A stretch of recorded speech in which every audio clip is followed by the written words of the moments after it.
Estado de México y es la banda Emperador Azteca del Estado de México.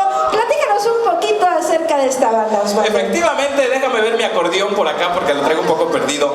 La banda de viento Emperador Azteca es un grupo musical formado por los jóvenes que tienen por objetivo conservar la música tradicional.